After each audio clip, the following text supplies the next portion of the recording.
I am so honored to have Dr. George Ackerman on the show. George's story is one of love, loss, and incredible resilience. After losing his mom, Sharon, to Parkinson's disease in 2020, he took his grief and turned it into a mission, founding Together for Sharon, to honor her memory and raise awareness for Parkinson's nationally and also internationally. George is a devoted son, an advocate, an author, and someone who inspires thousands to take action in the fight against Parkinson's. And I can't wait to dive into his journey and his incredible work. Welcome, George. Thanks. It's an honor to be with you. And like I said earlier, consider your family and all the things that you do mean the world to me and the entire Parkinson's family and community. And it was so wonderful that you invited me on your show to talk about Parkinson's and Pilates. And that's how we really started to connect. And I'm so glad that I can support you and your family and the mission to help with the Parkinson's and stop Parkinson's. Yeah, one But thing before we get to me is I do want to tell everyone how grateful I am to you because we'll get to it, but I don't do any of this for money. I don't want anything. I won't accept it. But I look for unique things in the world, almost like things that are missing. And when I find them, like you, kind of goes to a place in my heart.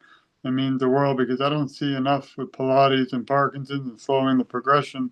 And that's really why I do this, because if we could just reach one person that might not like, every sport they've tried and they feel like they're going to give up. Well, wait a minute, here you are, and you can offer Pilates, and now you just change their life. And they can actually slow the progression, which we didn't know about 10 years ago. And that's really what I do, have done, and continue to do in my mother's memory. yeah, George, let's start with your mom, Please. Sharon. Can you share a little bit about who she was and what made her so special to you and your family? Yeah, I always say I wouldn't be the man I am today or have the success I have in life if it wasn't for my mother's sacrifices. And she was just an incredible person and my best friend growing up. She was a school teacher and had a master's degree and literally kind of threw it out the window and raised me and my brother. So she could have went on to be something, and no, not that it have to, but higher ed, like a PhD or who knows what, but she decided it was more important to raise us, and that meant the world to me. And I don't think there's anyone except today, my wife and children, that has been right by my side. I always joke and say she was literally on by my side because I have pictures at police academy graduation, at law school graduation, at the PhD. So I was going to quit all these, and she was always right by my side or a phone call away to encourage me never to give up. And unfortunately, we lost her on 1/1/2020 due to Parkinson's. And I kind of feel like a piece of me passed with her, but a new piece was born. And that's really where I went from advocate in my world of law enforcement and law to a caregiver for my mother. And then today is advocate again, but this time for all those still battling Parkinson's throughout the world, because we have about, I think it's a lot more, but about 13 million people battling Parkinson's today. Yeah.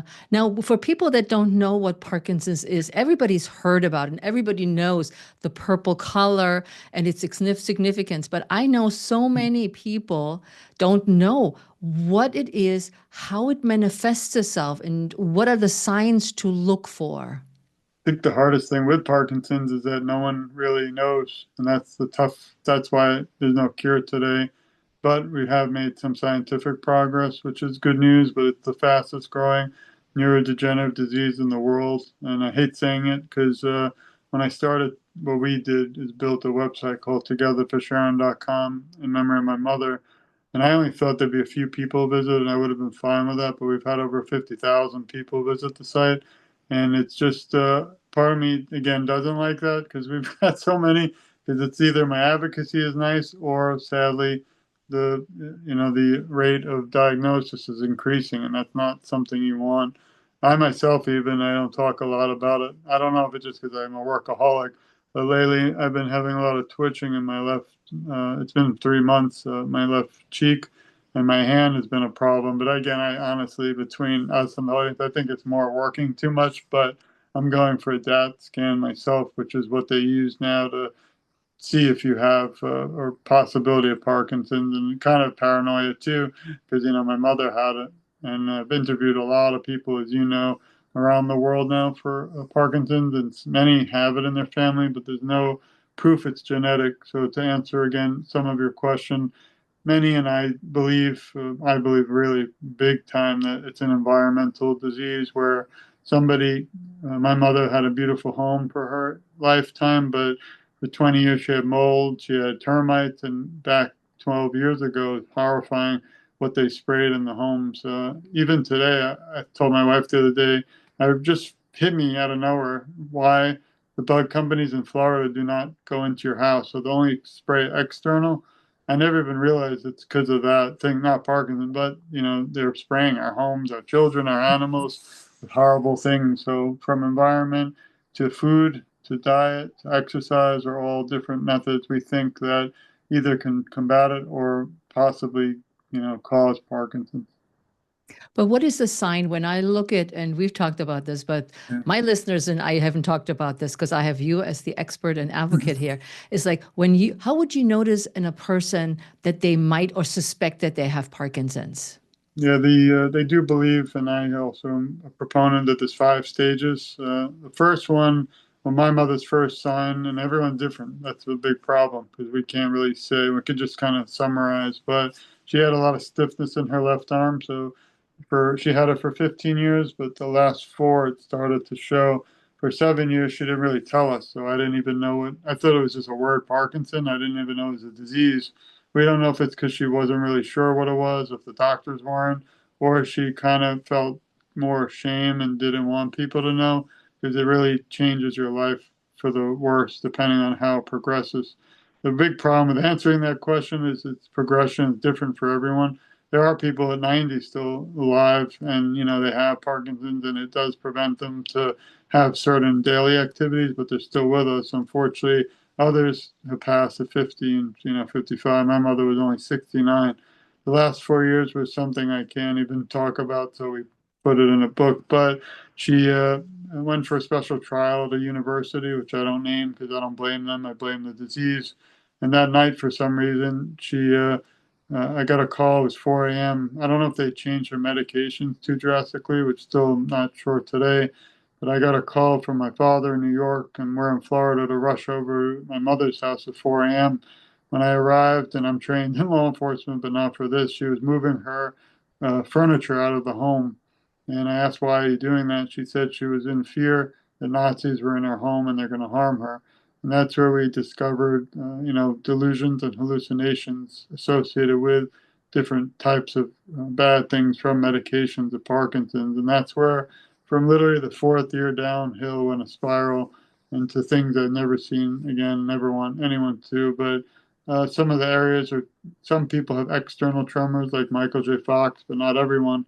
My mother had more internal until the last year of her life, and then she did have external. Also, there's 5 stages, they believe. Stages 1 through 3 are where you'll have a little bit of unsteadiness in your gait. Walking is a little tough, but you can still live independently. But then when you hit, and again, there's no way to tell when, but stages 4 and 5, you can no longer live alone because it's very difficult to walk, to sleep, to eat, to shower, to really just be independent, and you can't drive. So those are some of the signs is really the stiffness, rigidity, things like bradykinesia.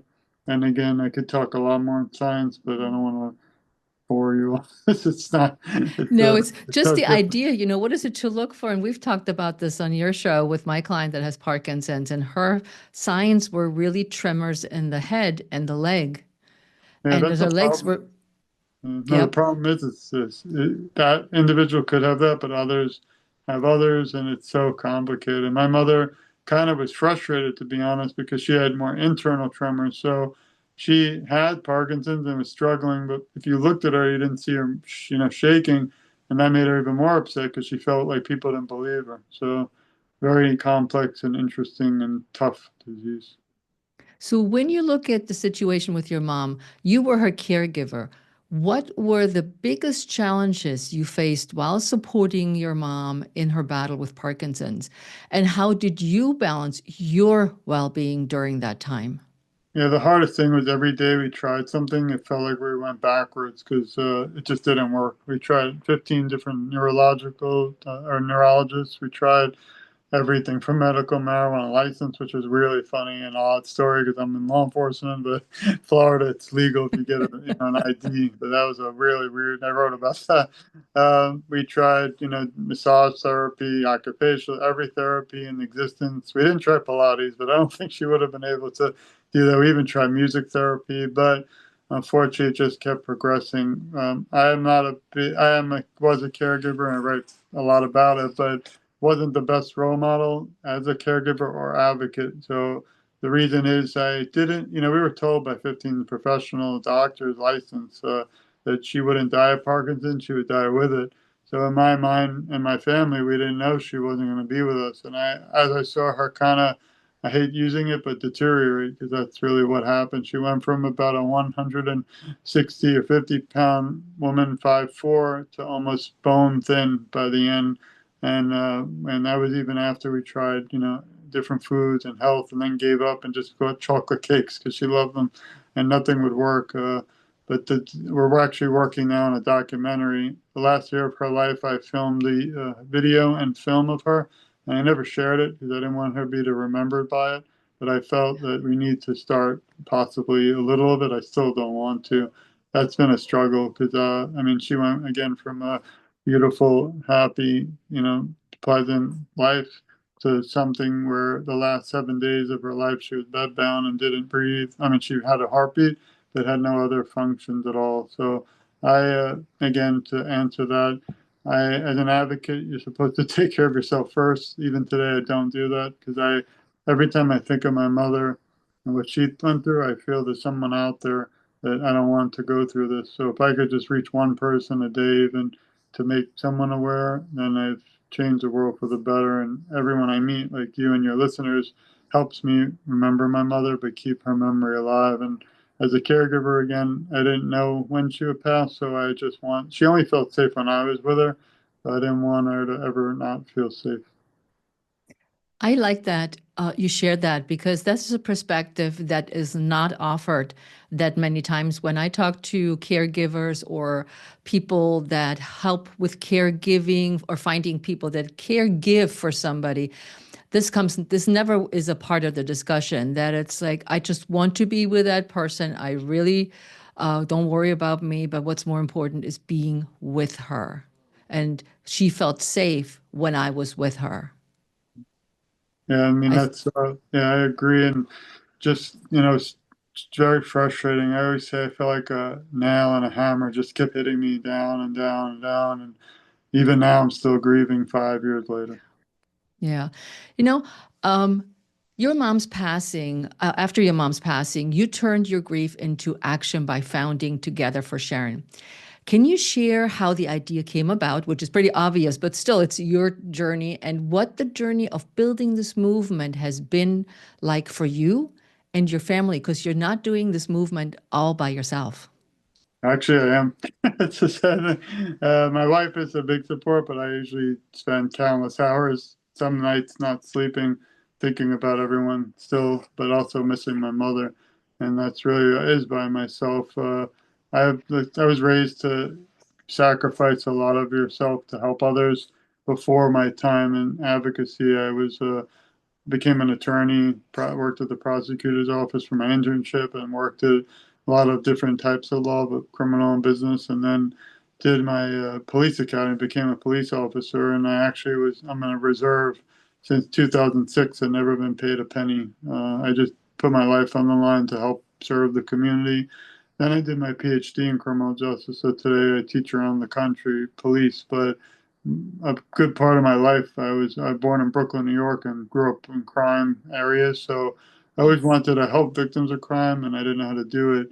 And thankfully, when I did my PhD, I did a study and worked with a group of African American mothers who lost their loved one due to murder.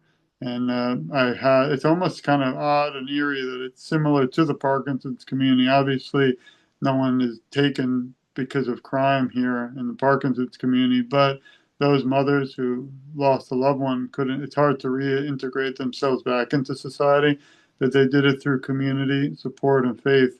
And I correlate that a lot to today, to Parkinson's. If it wasn't for Together for Sharon, I wouldn't have met people who I really not just inspire me and admire, like you and your audience, but every day it's just incredible how many people are out there that we don't know about, that are trying their best to battle Parkinson's, but also to be out there and fundraise and to do so many things that are shaping and changing the world. And that's really what keeps me going on even tough days of my own medical issues. And I mean, just the other night, And you had a lot of them recently. and I I mean, just, I'm following on social media. You're like, oh, there's my foot, there's my arm, there's my neck. And I'm like, George, you should do Pilates. yeah, I need you to move to South Florida. Nothing happened to me. I just woke up at 42 and couldn't leave the bed. Now I'm 47, and unfortunately, after four back surgeries, ankle surgery and shoulder. Now it's another show, but it's not easy every day. Last night I thought the whole night it's tough to even get up, but something pushes me to never give up, and I shift that all again back to Parkinson's awareness because to me, pain is one thing. It stinks, but I'm still here. It won't take me, but Parkinson's can take our loved ones. But the one thing it can't do is ever take those memories of the good times. Yeah. I thought, let me go back to your family that you said you're doing all this by yourself. And I thought I read or saw pictures of you with your sister who's helping support. Did I get this wrong? No sister. I have no sister. I have a brother, but he's not really involved. I do have an amazing wife and three children, but I have three children, so we can keep. They take a lot of work, So time. I did get But, that wrong because I and was like, oh, he has a sister. I was my like, wife, and yeah, my wife supports me 100%, 24/7. But I kind of go, and no one. I don't expect anyone to do what I want to do, or but she does. We have a show together. It's called the Together for Sharon podcast. It's once a month where we meet individuals around the world and advocate for a cure together. But that show is a little more limited due to the time because it's hard to have three children not screaming in the house. So she does help with that. She did write a passage in the book, so she is definitely a team of mine and the biggest support. But there are some times where I'm on my own, and it's okay because the amount of hours I put in. You know, we started a different show called Q&A with Sharon St. George, which we had the honor of you being on.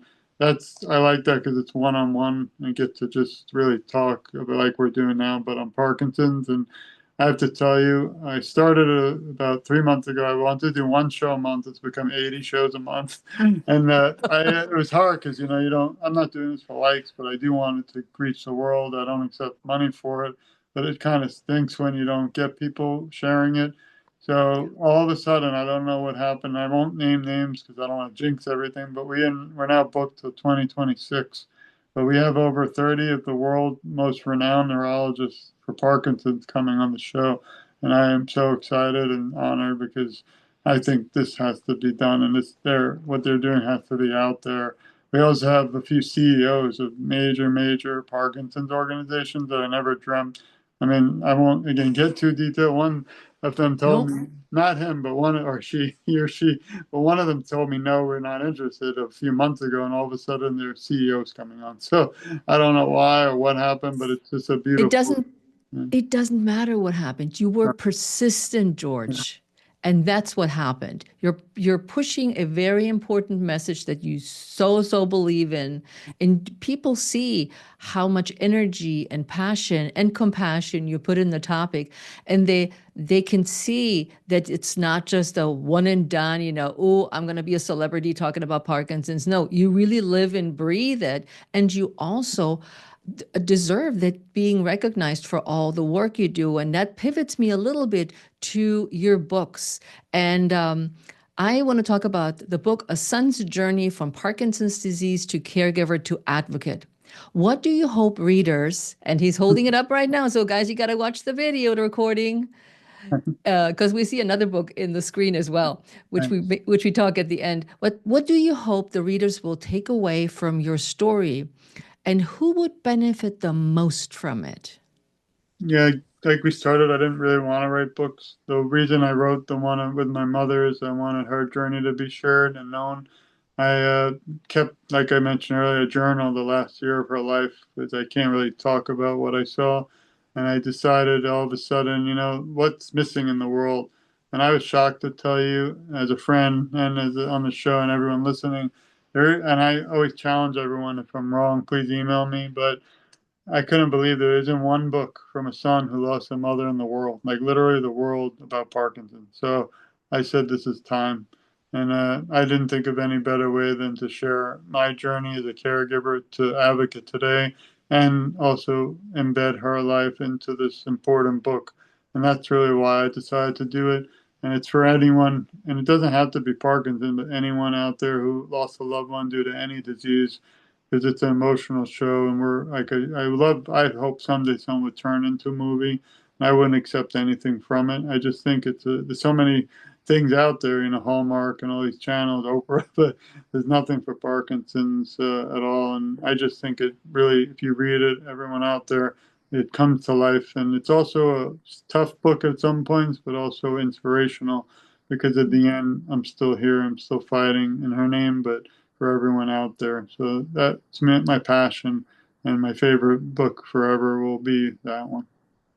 All the TV producers listening to the show, any big or small, reach out to George. There could be a movie in there for you guys with a great topic. But what do you think? What role do you think awareness and education play in a cure for Parkinson's disease? And how do you hope your work together for Sharon will contribute to the cause? My goal is to reach everyone, which is not easy. I try to go on. I used to. I cut back because I've been on over probably 150 shows of other people like this one. Yours is different though, because again, you understand. And no offense to them, but you have some kind of experience with Parkinson. But last year, which was a beautiful long story, we won't have time for the first ever historic federal bill passed called the National Plan to End Parkinson's Disease, and it was unanimous. It was beautiful. Nothing in politics these days is all everyone agrees, but they most did. It passed the Senate, the House, and former president signed it into law right at the end of last year. And it's just the first law. I'm shocked still. I don't know why it's the first one, but to help support awareness, funding for research, and I had the honor through the Michael J. Fox Foundation to be a part of it. So I had in my mind set to go on as many shows as I could, that for people who do not have Parkinson's and people who are not aware, because I think we have to get everybody in this kind of boat together in this journey, or we're never going to find a cure. So some people who advocate, and I love all my Parkinson's community, they know it. They stick with their community and things, which is nice. But I think you have to reach outside. You have to find people who don't know and aren't aware, and that's the most important thing. And I think through Together for Sharon, we brought a lot of awareness. I mean, some people say it's becoming a channel, like a movie, because we have about 3 or 4 shows. We have a sports show about and you might actually have to. I'm gonna have to have you back, because this show is very unique, and we've had celebrities now. We had Bernie Kosar, the famous NFL player. We've had a few other big time former NHL hockey player who has Parkinson's, and it's growing and growing. We have the CEO, former HBO Golf Channel. So what we do is we focus on one sport each show, and we talk about how you can slow the progression of Parkinson's disease. I believe Muhammad Ali's daughter is coming on. We need someone for Pilates, because I didn't even, so towards next year, I hope from the end of the year. But there's so many things on the site. I've interviewed 1,000 people, including yourself, written interviews completely free. That's what the book behind me is. It's called Voices of Resilience. And my second book, it's actually a two-set thing. I decided after 2 years, my mother passed. It wasn't about me and my mother only anymore. It had to be about everybody, and we had to be a fight in this fight as a family together. And that's other individuals' stories about how they're battling Parkinson's, and advocates too around the world. What is the stigmatism about shame around being diagnosed with Parkinson or having a loved one that has Parkinson's? I think that's an important question. There's a lot of stigma, which the old days it was elderly white man disease, but today we're trying to make sure people are aware it can happen to women, African American individuals, Spanish. It doesn't matter. There's no discrimination, unfortunately. I mean, obviously, with it is bad too, but Parkinson doesn't discriminate race, gender, geographic location. affects people in Alaska to Africa to India to Uganda to U.S. to Canada. There are people throughout the world with it, and unfortunately, some of these more areas that have no awareness just don't have funding or money. I have a friend named Mr. Hannigan, and he lives in Africa. He lost his mother due to Parkinson's, but when she had it, they took her from him and thought it was witchcraft. And it's a horrifying story that he came on the show. It was an interesting show because he's calling in from Africa, so our line wasn't as clear and beautiful as this one. But so we have to keep sharing other stories, and I think that helps. And I feel like we do, teaming up throughout the world makes our voices so much stronger than just everyone kind of doing it on your own and not teaming up. I don't understand why individuals don't want to, and most 99% do. And there's a lot of it's not easy as an advocate. I've had some negative times where I thought like, why am I doing this when I'm reaching out? I mean, when I reach out to you, you were an honor and pleasure, and it's fun. That's what it should be. But there are people who are not, receptive. I've had some weird things, which I'm writing another book about, and it's like where 2025 there are people like me who can want to do things and not want anything in return, but it's shocking for some reason. It's like, they just think you want something, or someone might think you're, in it for money, but we don't accept money. So it's a very interesting thing, but I'm proud to say 99.9 of that are amazing. And that's why no one will ever stop me, or any event will ever kind of preclude me or prevent me from keep fighting until there's a cure. What tips do you have? Just like one or two or three tips for somebody who is a caregiver or is a caregiver for somebody who has Parkinson's, and what words of advice and encouragement would you might give them? And number one thing is take care of your own health, because if you don't, then you're not really going to help your loved one. You don't listen to me on how I do it. Everyone's different, but I think it's great that if you do exercise like Pilates, you can do it together, and that's probably the most beautiful thing. One thing I regret, which I don't regret much, is I wish we had the technology like these podcasts, because I wish I had known people like you back then, because I would have done a Pilates with my mother. We would have all laughed. We would have had fun. She went through Parkinson's, and for 15 years, never met one person with Parkinson's. So she thought she was alone. I was only a caregiver for 4 years, and I never met a caregiver. I didn't even know what the word meant, except for like in college, you learn, but you don't think of it. And those things you can't take back. I also wish, I think I told you that I had this technology to have done a show with my mother, but it wouldn't have been about Parkinson's. It would have just been about our lives and just laughing about stories, because I really crushes me. I would have used those now every day on social media. It would have been a dream. And like, how you could take little clips, and I don't have that. So that's the one heartbreaking thing of all this. And I do recommend, and if anyone learns anything today, please grab your loved one. Don't do it hard, but delicately, and hug them and take a video and just say how much you love each other, because unfortunately, I don't have that opportunity anymore. And that's the one thing, honestly, that haunts me every day. Yeah. So, what are you most excited about right now, George? I'm excited about more advocacy, my show. We're going to start. It's very hard because of my health, unfortunately, and my work. I work a lot, but my wife, I, and my daughter, we're going to start flying, I think, around the country to different Michael J. Fox events. So I'm not flying, but I'm driving to Orlando, and they have the IQ and You. It's a beautiful community event where I have a table and just meet the community. We don't accept anything.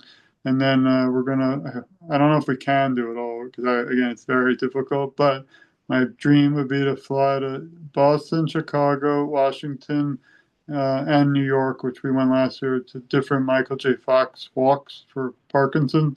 And it's just love being not just the Michael J. Fox Foundation, but at these events with people like you, who I've now become family with online, but we never met. So it's really amazing. So in Orlando, it's only 3 or 4 hours from my house, but they're going to have a few speakers of people who I became such good friends.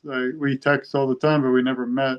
And it's the best feeling to just say hi. And there's a big, big event coming for all those in the Parkinson's community called the World Parkinson Congress in Arizona in 2026. And I hope I'm healthy, because every one of the probably 1,000 people, but it'll be several thousand, but all 1,000 people I interviewed will probably be at this event at the same time. I don't know how I'm going to get through it because I want to. It's going to be fun, a lot of pictures, but I hope because they usually do it all over the world, and I can't travel. They did one last every two, I think every 4 years or 2 years. It was in Barcelona last time, and actually Mhm. Paul McCartney was a speaker because he lost a friend due to Parkinson. So another thing is it's just more and more now celebrities are getting Parkinson's, which is kind of sad, but it's bringing a lot more awareness. Just the last few months, famous singer from the Eagles rock band just announced he has Parkinson's the other day. Yes.